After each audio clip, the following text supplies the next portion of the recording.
আমরা নিজদেরকে যারা আল্লাহর খলিফা দাবি করি তারা এক নাম্বার হলো আলেম ওলামারা। আমরা আলেমরা বলি, আপনাদের শিখাই, আপনাদেরকে জানাচ্ছি যে আমরা আল্লাহর খলিফা।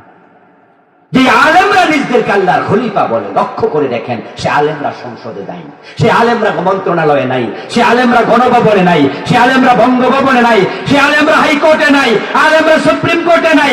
আল্লাহর খলিফারা খানকায় আর মসজিদে ঢুকেছে, আর পুরাটা জমিন শয়তানের হাতে চলে গেছে। সিবগাতুল্লাহি ওয়া মান আহসানু মিনাল্লাহি সিবগা ওয়া নাহনু লাহু আবিদুন। সবাই বলেন সুবহানাল্লাহ। খলিফাদেরকে আল্লাহ তাআলা দায়িত্ব দিলেন, তোমরা জমিনটা আমি আল্লাহর রঙে রাঙ্গাইয়া দেও। ওয়া মান আহসানু মিনাল্লাহি সিবগা, আল্লাহর চেয়ে সেরা কোন রং আর নাই। তাখাল্লাকু বিআখলাকিল্লাহ, হাদিস। আল্লাহ বলে সিবগাতুল্লাহ, আমি আল্লাহর রঙে রঙিন হয়ে যাও, জমিনকে রাগাইয়া দাও। আল্লাহর রঙে মসজিদ রঙেছে, এই জন্য মসজিদে আল্লাহ ছাড়া কারো আইন চলে না। আল্লাহর রঙে যদি সংসদকে রাঙানো যায়, দেশেও আল্লাহ ছাড়া কারো আইন চলবে না। মসজিদে আমরা কত মিনিট থাকি? 20 মিনিট, 25 মিনিট, আধা ঘন্টা, ঠিক না? সারা দিন মিলে 2 থেকে 2.5 ঘন্টা 5 ওয়াক্ত নামাজ। আমরা যে ফজরের সময় 20 মিনিট থাকি, জোহরের সময় 20 মিনিট, 25 মিনিট থাকি। যখন আমরা ঢুকি সবাই কোন পা? কথা বলতে হবে, কোন পা? বের হই কোন পা?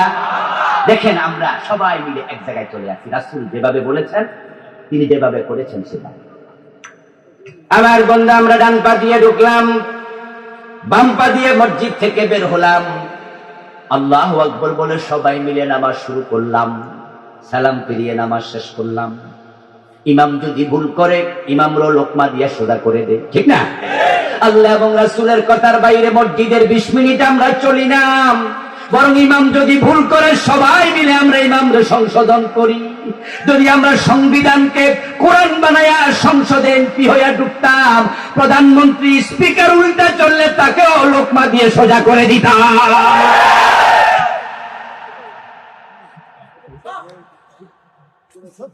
রাহেমাহুল্লাহ প্রথম যখন তিনি এমপি হলেন, সংসদে স্পিকার ছিল হুমায়ুন রশিদ চৌধুরী। আওয়ামী লীগ তখন ক্ষমতায়। আল্লামা সাইদি আওয়ামী লীগের পিরিয়ডে প্রথম এমপি হন। হুমায়ুন রশিদ চৌধুরী স্পিকার ছিলেন।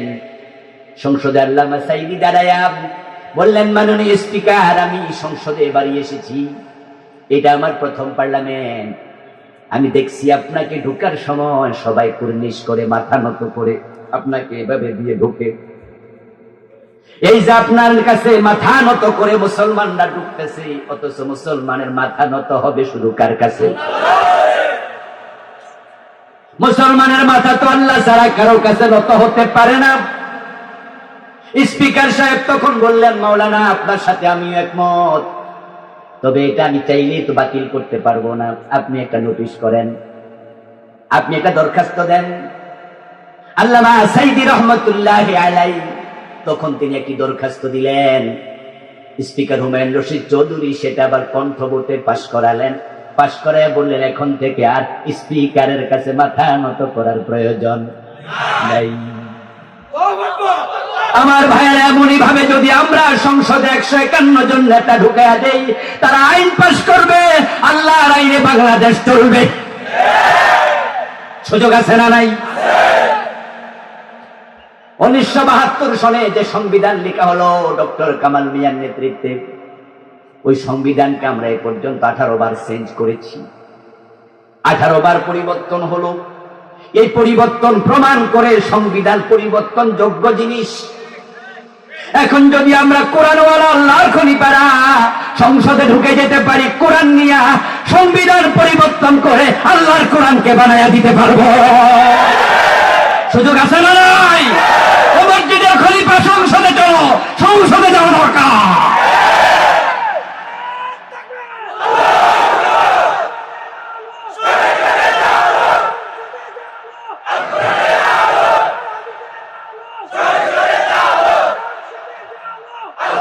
আমার রাসূল সাল্লাল্লাহু আলাইহি ওয়াসাল্লাম যখন দেখলেন মক্কায় আল্লাহর খেলাফত কায়েমের কোনো সিস্টেম নাই, কোনো সুযোগ নাই, কারণ মক্কার সংসদ আবু জেহেলের দখলে।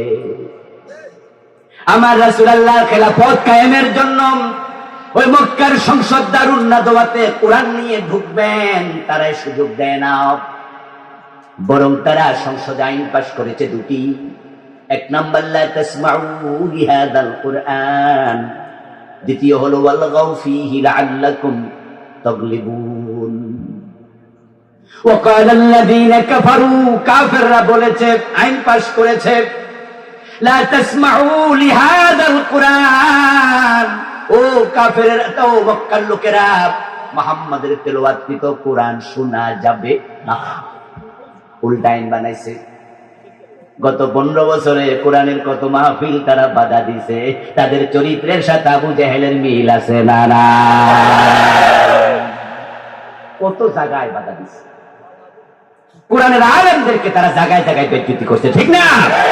মাহফিল চলাকালে মাইক কেড়ে নিয়ে গেছে, এমন মাহফিল আছে না নাই? পুলিশ ফেলে বক্তাকে অ্যারেস্ট করে নিয়ে গেছে। বক্তা বলছে আমি তো দোয়া করি, না দোয়া করাবো, দোয়া করা।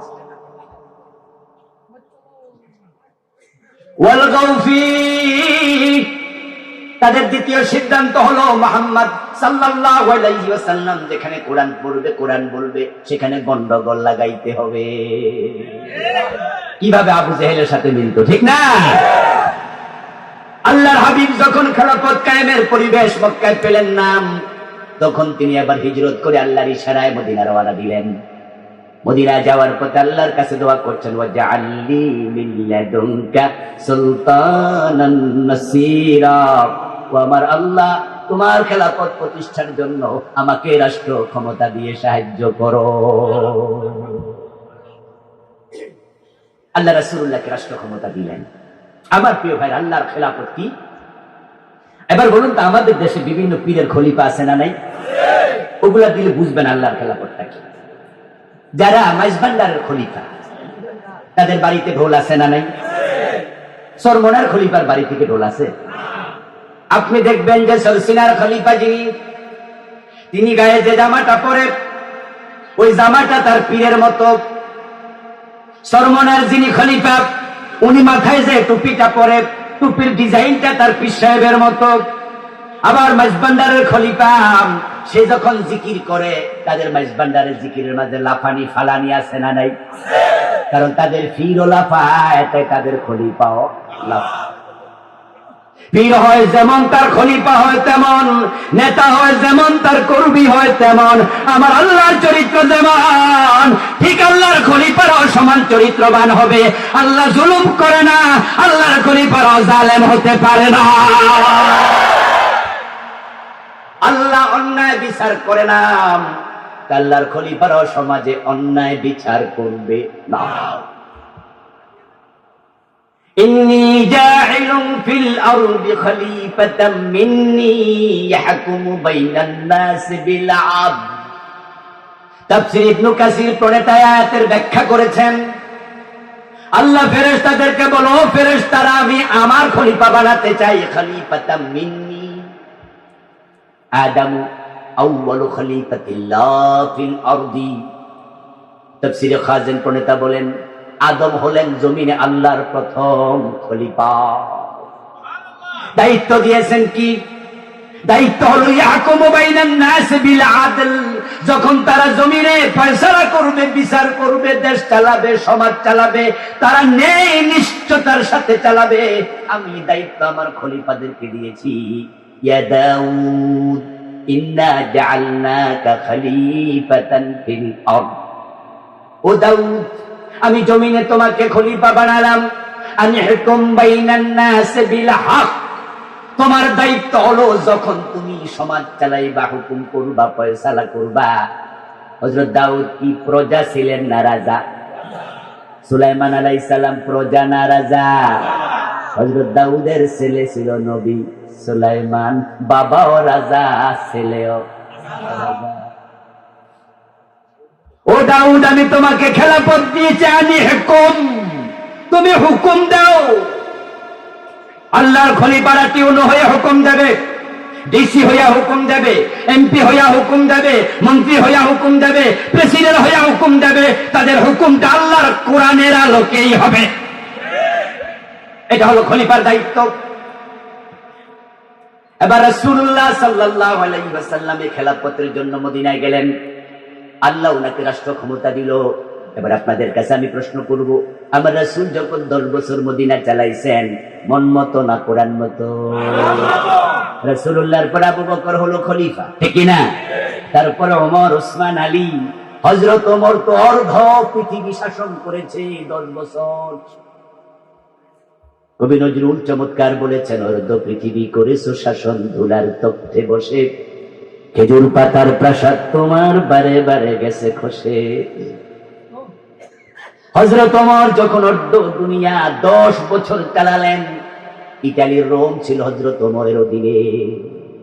রোম সাম্রাজ্য ওমরের সময় বিজয়ী হয়েছে। আজকের ইতালি কোথায়? সৌদি আরব কোথায়? ইতালি ওমরের সময় ছিল ইসলামী রাষ্ট্র। সুবহানাল্লাহ বলেন। ইরান পারস্য সাম্রাজ্য ছিল, ওমরের সময় বিজয়ী হয়েছে। অর্ধ পৃথিবী। বাংলাদেশের সীমান্তের সীমানা হলো ৫৬,০০০ বর্গ মাইল। হযরত ওমর রাদিয়াল্লাহু তাআলা আনহু ইসলামী রাষ্ট্রের সীমানা ছিল ৫০ লক্ষ বর্গ মাইল। বাংলাদেশের মতো প্রায় ১০০ বাংলাদেশের সমান, প্রায় ১০০। সামান্য বুঝ যাদের আছে তারা বলুন, যারা বেশি তারা তো বলবেন, যারা সামান্য বোঝেন তারাও বলুন, ওমর 10 বছর মন মতো চালাইছে না কোরআন মতো? সবাই বলেন কি মতো? সে কোরআন বাংলাদেশে আছে না নাই? ৫৪ বছরের বাংলাদেশ কোরআন দিয়ে কয়দিন চলেছে? তো তোমরা খলিফা হইলা কেন? তোমরা খলিফা দাবি করো কেন? খলিফা যদি আমরা দাবি করতে চাই, আল্লাহর কোরআনের সাথে আসা দরকার আছে না নাই? দরকার আছে না নাই? কোরআন কায়েম হওয়ার আগ পর্যন্ত থামা যাবে না। আজকের আমাদের ওয়াজের কারণে কালকে কোরআন খাওয়া সমাজে এসে যাবে? এত সহজ? কবে আসবে আমরা জানি না, কিন্তু আজরাইল যদি আসে কালকে, আমি আল্লাহর সামনে গিয়ে বলতে পারবো, আল্লাহ আমি তোমার খেলাফতের পক্ষে ছিলাম। অগাস্ট বিপ্লবের পরে সুযোগ এসেছে, নতুন স্বপ্ন আমরা এখন দেখছি। একটি প্রতিষ্ঠিত সরকারকে আমাদের ছেলেরা বাংলাদেশ থেকে পালাতে বাধ্য করেছে। কোন অস্ত্রের প্রয়োজন হয় নাই, শুধু সাহস লেগেছে। আমরা আগে ভাবতাম, পার্সোনালি আমি অনেক সময় ভাবতাম, বলতাম যে মনে মনে নিজেকে বলতাম, ইসলামী বিপ্লব বাংলাদেশে কিভাবে হবে, আদৌ কি হবে? কারণ হচ্ছে বিপ্লবের জন্য দরকার হবে অস্ত্র, দরকার হবে প্রশিক্ষণ, জিহাদ লাগবে। রাস্তায় যদি না নামি আমরা, হবে কিভাবে? অস্ত্র ট্রেনিংটা দিয়ে দেবে। আর বাংলাদেশের চারপাশে ইন্ডিয়া, তারা তো আমাদের দেশে একটা সুবিধীয় সাহায্য করবে না। আফগানিস্তান অস্ত্র পেয়েছে, অস্ত্র পায় নাই। আফগান মুজাহিদরা লড়াই করেছে অস্ত্র, আলহামদুলিল্লাহ তারা বিজয়ী হয়েছে। আমেরিকা লেস তুলে পালাইছে। পৃথিবীর বিভিন্ন বিপ্লবে আমরা দেখেছি অস্ত্র ট্রেনিং লাগে, লাগবেই তো। আপনার তারা রাইফেল নিয়ে আসলে আপনি লাঠি নিয়ে কর্তৃত্ব আগাবেন পারবেন না। মনে মনে ভাবতাম বাংলাদেশে কি হবে, কিন্তু এবার অগাস্ট বিপ্লব দেখে আমার চিন্তা পাল্টে গেছে। অস্ত্রের প্রয়োজন হয় না, সাহস থাকলে আবু সাইদের মতো বুক পেতে দিয়ে যদি বুলেট বুকে নেওয়া যায়। তারা 2000-এ বিপ্লব করেছে, কোরআনের জন্য প্রয়োজন আমরা 2 লক্ষ শহীদ হয়ে যাব।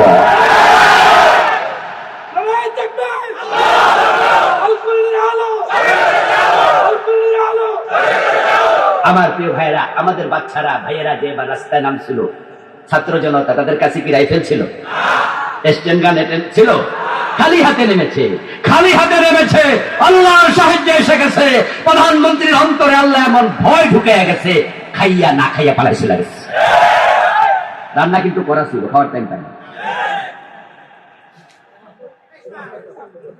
সেনাবাহিনী প্রধানকে আমাদের আত্মীয় না প্রধানমন্ত্রীর আত্মীয়? উনার আত্মীয়। তাকে নিয়োগ কি আমরা দিছি না উনি দিছে? নিয়োগ দিলেন উনি, আত্মীয় উনার। ওই বেটা তো উনাকে প্রোটেকশন দেওয়ার কথা। ওই বেটা দাইয়া কই যে ম্যাডাম 45 মিনিটের। ওনারা ঘোষণা করছিল 2041, কি 2041? ওনারা বলছে 2041, ভীষণ 2041। 2041 এর আগে ওনারা নাকি থামবে না, লড়বে না। আর উনাদের সেনাবাহিনীর প্রধান গিয়ে বলে 2041 দূরের কথা, 1 ঘন্টাও নাই, 45 মিনিট। তাড়াতাড়ি পালান। এমন ভাবে পালাইছে নিজের কাপড় চোপড় নিতে পারে নাই, ঠিক না? এক কাপড়ে চলে গেছে। পরে পোলাপান যায় আলমারি খুলে কাপড় বাইর করে মানুষের দেখে। ফেসবুকে দেখলাম এমন কিছু কাপড় যদি নাম পাওয়া যায় না, কেউ কয় কয় বুড়া মানুষ এগুলা কি করতো, আল্লাহ জানে।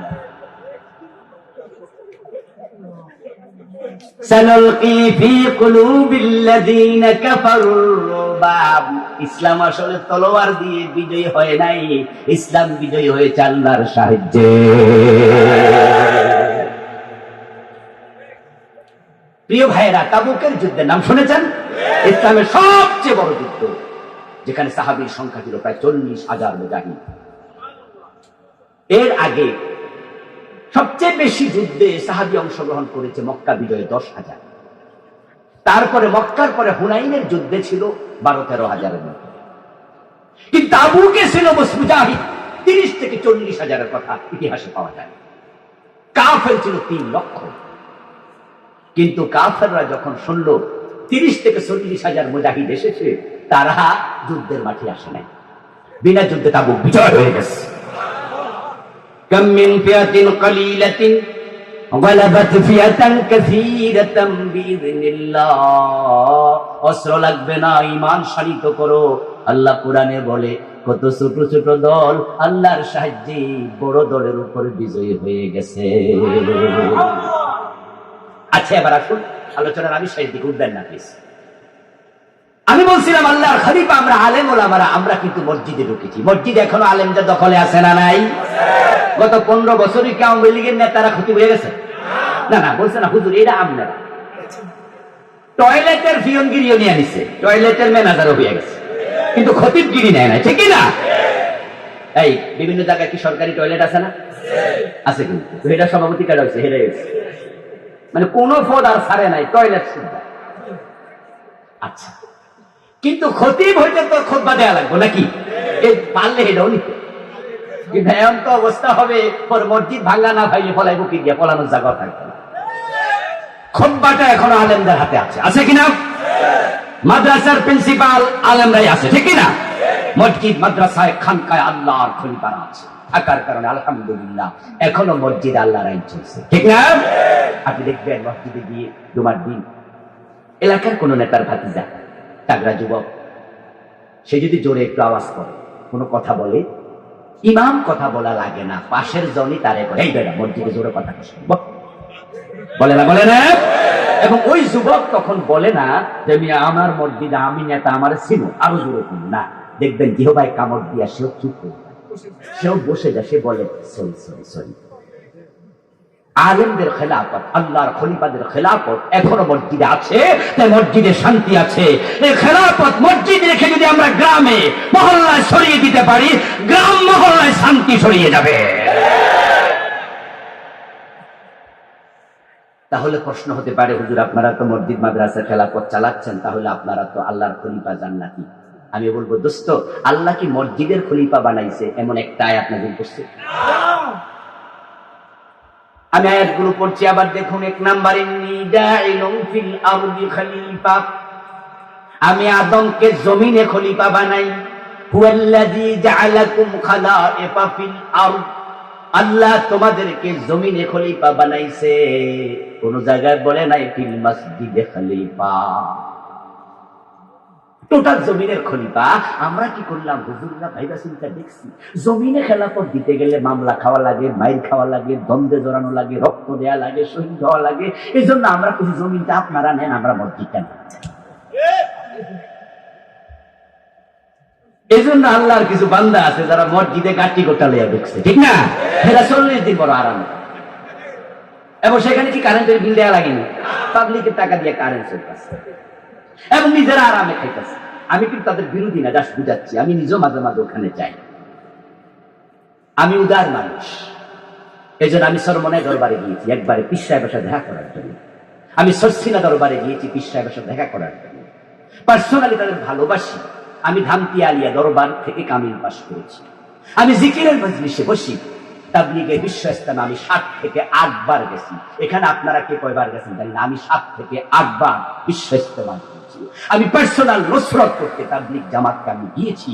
আমি সব জায়গায় যাই, ইসলামী আন্দোলনের জিহাদের মাঠে আমি আছি। এখন আমাদের ভাইরা মসজিদে ঢুকলো কেন? তারা মনে করছে এখানে থাকলে আল্লাহ খুশি হয়, রাসূল খুশি হয়। আমার প্রশ্ন হচ্ছে, যে নবী মসজিদে ছিলেন তিনি কি বদরের যুদ্ধে ছিলেন না? উহুদের ময়দানে ছিলেন না? জঙ্গে আপনার গজাওয়ে আহজাবে ছিলেন না? তো তুমি সেখানে কেন? অদস্ত মসজিদকে নিরাপদ পাইছো, ওখানে আরামে থাকা যায়, তুমি খেলাফত মসজিদে কায়েম করছো। অথচ আল্লাহর কথা কি শুনুন, ওয়াইদা ফাইদা কুযিয়াতিস সালাতু ফান্তাশিরু ফিল আরদ। ও আমার খলিফারা, মসজিদে এসো, আসতেই হবে। যখন হাইয়া আলাস সালাহ বলা হবে মসজিদে আসো, যখন নামাজ শেষ হয়ে যাবে ফান্তাশিরু ফিল আরদি, যেই জমিনে খেলাফত দিয়ে তোমাদের পাঠাইছি সেই জমিনে ছড়ায়া পড়ো। মসজিদের খলিফা আদালতে বিচারকের আসনে বসবে, মসজিদের খলিফা সংসদে বিএনপির আসনে বসবে, মসজিদের খলিফা মন্ত্রণালয়ে মন্ত্রী হয়ে বসবে, মসজিদের খলিফা টিউনো হবে, ডিসি হবে, নেতা হবে। মসজিদের শান্তি আইন সারা দেশে ছড়ায়া পড়বে, জমিন হয়ে যাবে আল্লাহর। কাতিলুহুম হাত্তা লা তাকুনা ফিতনা ওয়া ইয়াকুনা দ্বীনু কুল্লুহু লিল্লাহ। এখন খলিফারা তো সব খেলাফত লইয়া মসজিদ মাদ্রাসায় ঢুকলেন, খানকায় ঢুকলেন, জমিন যে শয়তান কেড়ে নিল। এজন্য কি আল্লাহর কাছে জবাব দেয়া লাগবে না? আল্লাহ আপনার খেলাফত ক্যান্সেল করে দেন, তোমাকে জমিনের খলিফা বানাইছে।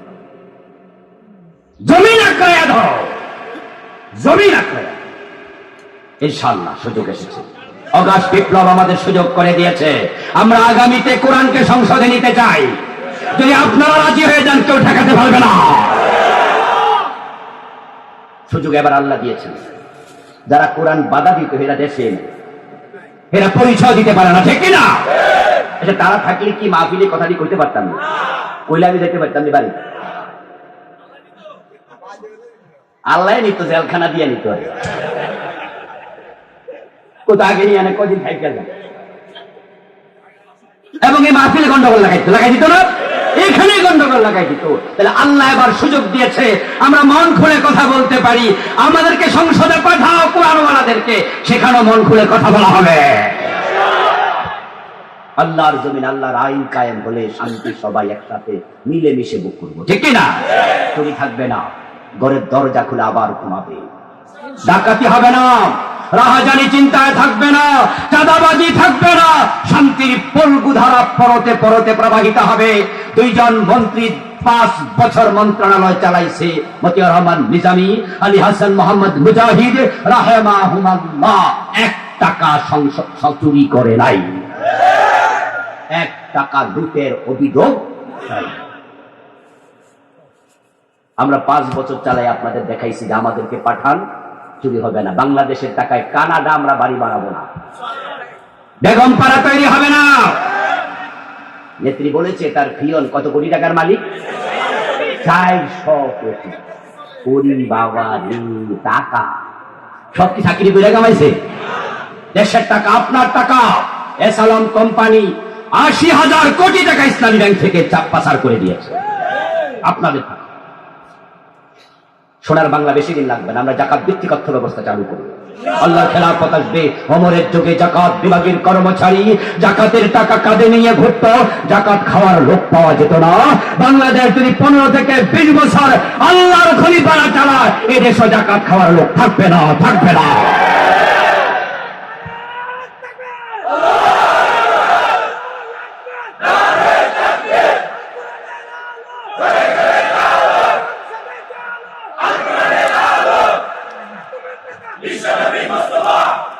هذا ما عندي والعلم عند الله عليه توكلت وإليه أنيب। যা বললাম, যা বলা হলো আজকে থেকে পর্যন্ত সত্য কথা।